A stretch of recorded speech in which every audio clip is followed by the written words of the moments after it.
It was a rainy night like no other. The heavens opened up, releasing a torrential downpour that seemed endless. I had been invited to a secluded country house called Willowbrook, nestled deep in the woods. My curiosity had gotten the best of me when I heard the house had a sinister reputation for being haunted, and I couldn't resist the opportunity to experience a true rainy night horror story. As I drove down the winding road that led to Willowbrook, my headlights barely pierced the thick wall of rain. Each drop seemed to beat relentlessly against the windshield, like the eerie drumming of a ghostly procession.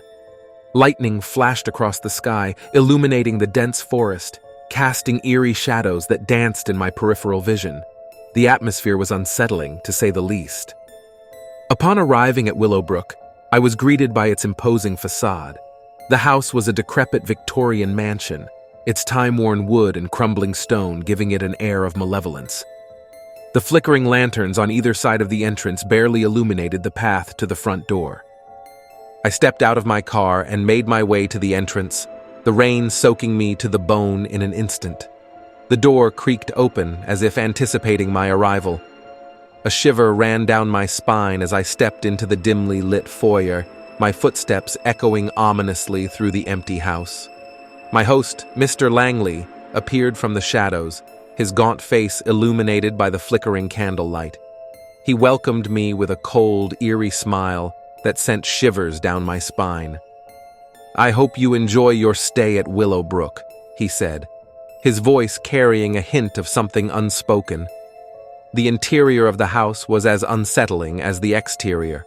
Antique furniture draped in dusty sheets lined the hallways, and cobwebs clung to the corners of the ceiling. The air was thick with a musty, oppressive feeling that seemed to seep into my very bones. Mr. Langley led me to a dimly lit bedroom on the second floor, where a single candle provided the only source of light. The rain continued to pour outside, its rhythmic patter on the windows creating a haunting soundtrack. As I settled into the creaking bed, I couldn't help but feel a growing sense of unease. Hours passed, and I lay awake, listening to the relentless rain and the occasional creaks and whispers that seemed to emanate from the very walls of the house. It was as if Willowbrook itself was alive, whispering secrets and tales of long-forgotten horrors. Suddenly, a chilling breeze swept through the room, extinguishing the candle's flame. Darkness enveloped me, and a feeling of dread washed over me like a tidal wave. I fumbled for my phone, using its feeble light to search for a match to relight the candle. As I struck the match, I saw a flicker of movement out of the corner of my eye. I turned, and my heart stopped. A shadowy figure stood at the foot of my bed, its form shifting and undulating like smoke. I gasped and dropped the match, plunging the room into darkness once again. The figure moved closer, its footsteps soundless on the creaking wooden floor. I could feel its malevolent presence, a palpable aura of malice that sent shivers down my spine. I fumbled for my phone again, desperately trying to illuminate the room. When the light finally came on, the figure was gone. My heart pounded in my chest as I scanned the room, but there was no sign of anyone or anything. I tried to convince myself it had been a trick of the shadows, a product of my overactive imagination, but then I heard it. A soft, mournful wail that seemed to come from all around me. It was a sound that sent chills down my spine, a sound that no living being could produce. It was the haunting cry of a ghost. I bolted from the bed and rushed out into the hallway, my heart racing. I could hear the wailing growing louder, echoing through the empty corridors of Willowbrook. I followed the sound, my footsteps echoing in the eerie silence. As I turned a corner, I was met with a sight that froze the blood in my veins. A spectral figure, clad in tattered rags, floated before me. Its eyes were empty sockets, and its outstretched arms beckoned to me with bony skeletal fingers. I stumbled back, unable to tear my gaze away from the horrifying apparition. The wailing grew louder, filling my ears with its mournful lament. I could feel an icy chill creeping through my body as the ghostly figure drew closer, its presence suffocating me. In a blind panic, I turned and ran, the wailing following me like a relentless specter. I raced down the stairs, through the dimly lit corridors, and out into the pouring rain. My car was a sanctuary, and I sped away from Willowbrook as fast as I could, leaving that accursed house and its malevolent spirits behind. To this day, I can't explain what I witnessed that rainy night at Willowbrook. All I know is that the house is cursed, haunted by vengeful souls who refuse to rest in peace. It was a true rainy night horror story, a nightmarish experience that will haunt me for the rest of my days.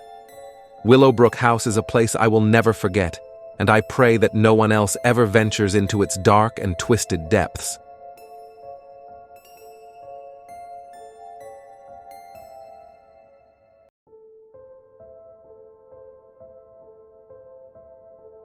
It was on a chilly, rain-soaked night when the horrors of my past came back to haunt me.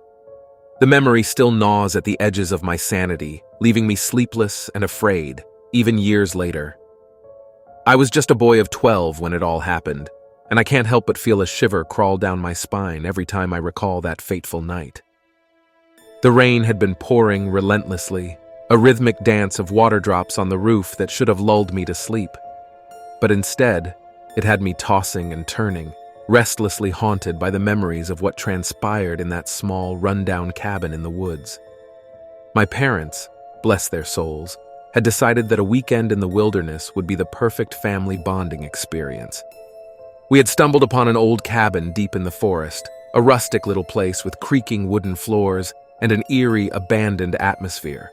The previous owner had left behind a collection of strange, occult-like symbols etched into the walls, a bizarre puzzle that would become the center of our nightmare. As I lay in my makeshift bed, listening to the rain tap on the window pane, I heard something else. Faint whispers.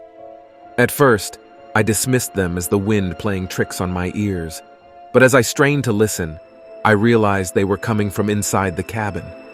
Soft, ghostly murmurs that seemed to beckon me. My curiosity got the better of me, and I slipped out of my bed, treading carefully towards the source of those haunting whispers. The cabin seemed different in the pale moonlight, shadows stretching and contorting into grotesque shapes. The symbols on the walls appeared to pulsate, their lines moving as if they were alive. I reached out to touch one of them, and as my finger traced its ancient markings, the whispers grew louder, more insistent. They seemed to be calling my name, each syllable dripping with malevolent intent. Panic clawed at my throat as I tried to pull away, but it was as if an invisible force held me in place. A sudden gust of wind rattled the cabin, extinguishing the candles that had been our only source of light. Darkness enveloped me, and the whispers intensified, swirling around me like a sinister storm. I could feel a presence, something otherworldly, moving closer, its icy breath brushing against my skin. Then it materialized before me, a shadowy figure with hollow eyes that seemed to pierce through my soul. Its fingers, long and skeletal, reached out, and with a chilling touch, it traced the same symbols on my flesh that adorned the walls. Pain coursed through my veins, a searing agony that left me gasping for breath. As the figure continued its gruesome ritual, the whispers turned into anguished screams, echoing in my mind. The cabin itself seemed to tremble, the wooden walls groaning under some unimaginable weight. I wanted to scream, to run, but my voice had deserted me, and my legs were like lead. Then, as suddenly as it had started, it all ceased. The figure withdrew, leaving me on the floor, battered and broken. The candles flickered back to life, revealing the symbols on my skin, now a permanent part of me. But the cabin had changed, too. The walls were no longer adorned with the eerie etchings. They were pristine, as if the nightmare had never occurred. I stumbled back to my bed, hoping it had all been a horrific dream. But the pain on my skin and the memory of those chilling whispers were all too real. I lay there in the dark, listening to the rain as it continued its relentless dance on the roof, wondering if I had been marked for something far more sinister than I could ever comprehend. The rest of that night passed in agonizing silence. My parents, unaware of the terror that had unfolded, slept peacefully in the neighboring room. I wanted to wake them, to tell them what had happened, but fear kept me rooted to my bed. I could hear the rain, the incessant patter against the window, and it was as if the world outside had become a distant, unreachable place. Morning finally broke, and the storm had subsided. My parents, unaware of my torment, suggested we pack up and leave the cabin behind. I gladly agreed, wanting nothing more than to put that dreadful place behind me. As we walked away from the cabin, I stole one last glance at its weathered facade. It stood there, a silent sentinel in the woods, the scars of that night hidden behind its walls. I knew I would carry those scars with me, etched into my flesh and seared into my memory. Years have passed since that night, and I've tried to bury the memories deep within me. But the rain, whenever it falls, has a way of bringing them back to the surface. And as the rain taps on the window pane, I can't help but wonder if that shadowy figure still waits, lurking in the darkness, ready to return on another true rainy night.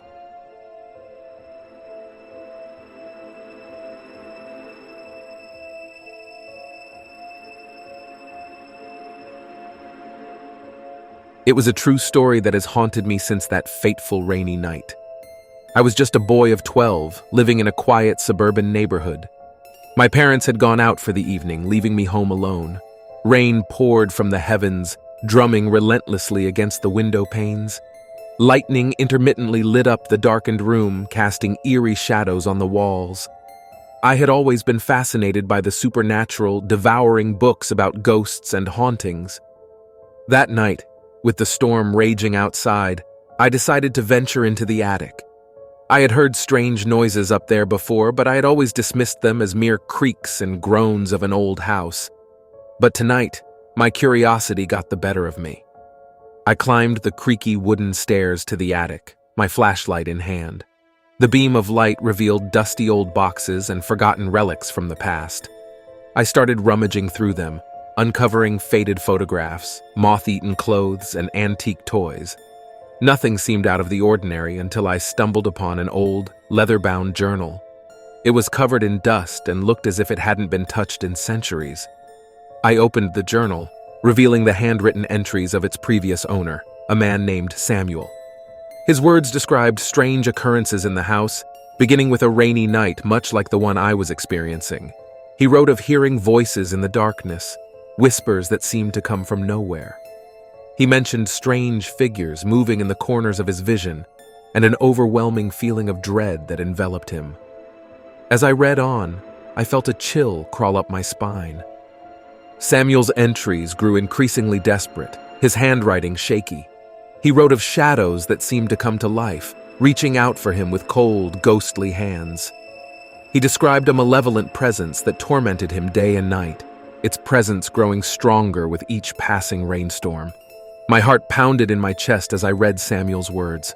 I couldn't help but wonder if the same malevolent force still lingered in the house. The storm outside intensified, and the rain seemed to mimic the whispers described in the journal. I couldn't shake the feeling that I was not alone in that attic. Suddenly, I heard it. The faintest whisper, barely audible over the roar of the rain. It was a name that sent shivers down my spine. "Samuel!" the voice hissed. I spun around, my flashlight trembling in my hand, but there was no one there, just the dusty relics of the past and the journal in my trembling hand. Fear coursed through me, but curiosity held me in its grip. I had to know more. I had to uncover the truth. I continued to read Samuel's journal, his words becoming more frantic and disjointed. He wrote of strange symbols appearing on the walls, symbols he believed were a portal to another realm. He claimed to have seen the spirits of the damned, their hollow eyes filled with despair. The journal detailed Samuel's descent into madness as he desperately tried to rid the house of its malevolent presence. He spoke of failed rituals, of calling upon forces he could not control. And then, in his final entry, he wrote of a terrible realization, that the malevolent force was not bound to the house, but to him. He believed he had become a vessel for the darkness that had haunted him. A loud crash from below snapped me out of my reading.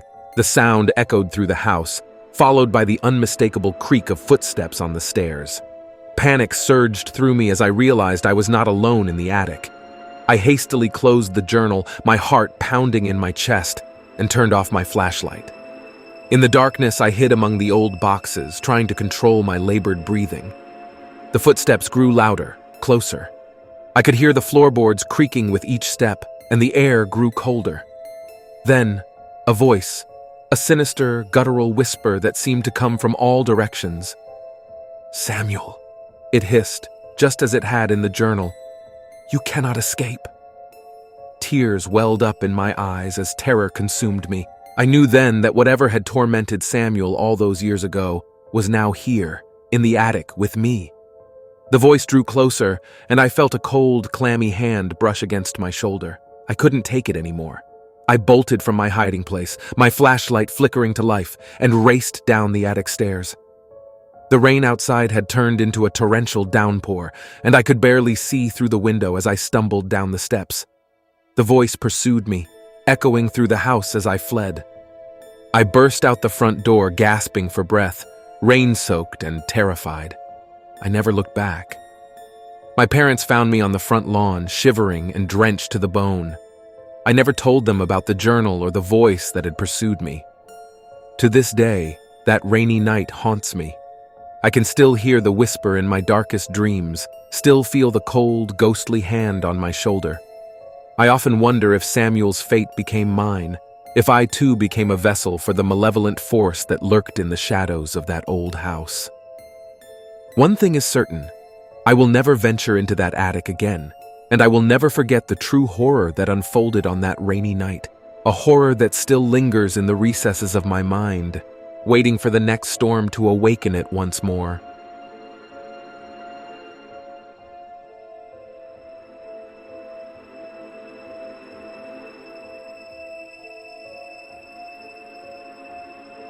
It was a night I'll never forget, a true rainy night horror story that still haunts me to this day.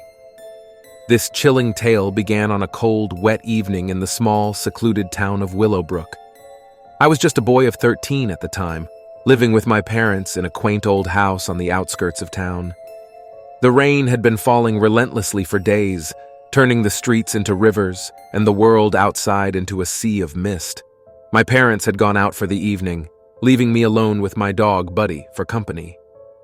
We were both huddled up in the living room, the soft patter of rain on the windows providing a soothing backdrop to our quiet night.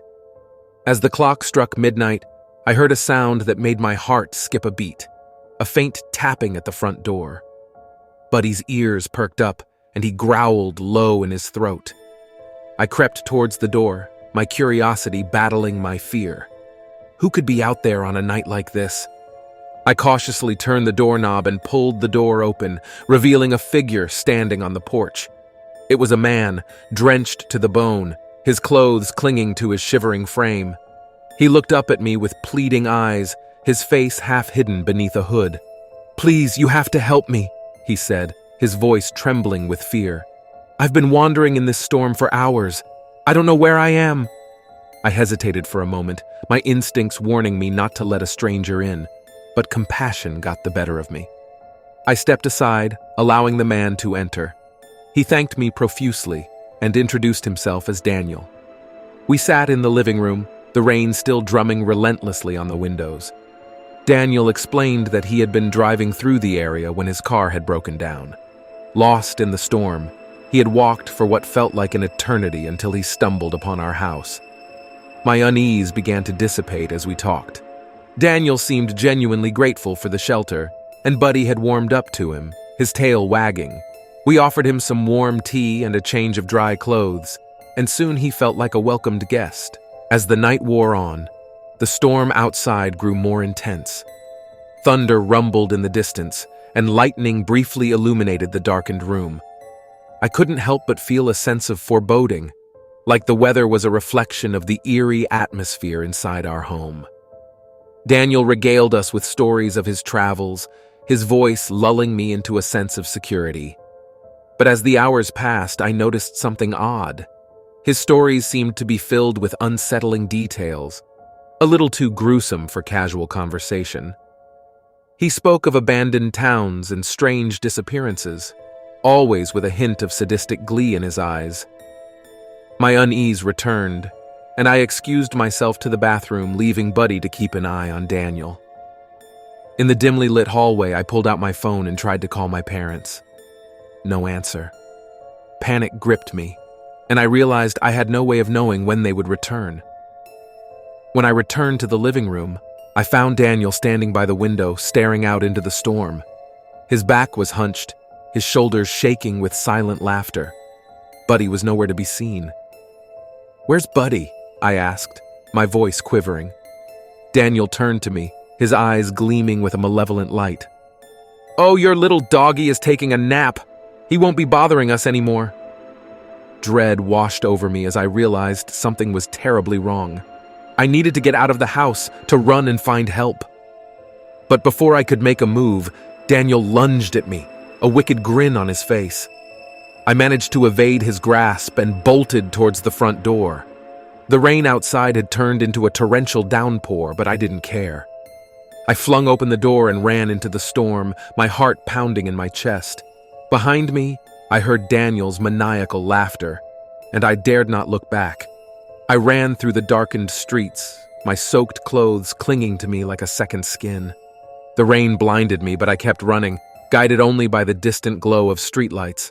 Finally, I stumbled upon a gas station and rushed inside, drenched and breathless. I begged the attendant to call the police, telling him about the sinister man in my house. The police arrived shortly, and we returned to my home, but Daniel was gone, leaving no trace of his presence behind. To this day, I don't know who or what Daniel was, but I know that he was no ordinary stranger. My parents returned later that night, finding me shaken and soaked. They didn't believe my story, dismissing it as the overactive imagination of a frightened boy. But I know the truth. A true rainy night horror story that still sends shivers down my spine. I will never forget the sinister figure who sought refuge in our home on that fateful night, and I pray that I never cross paths with him again.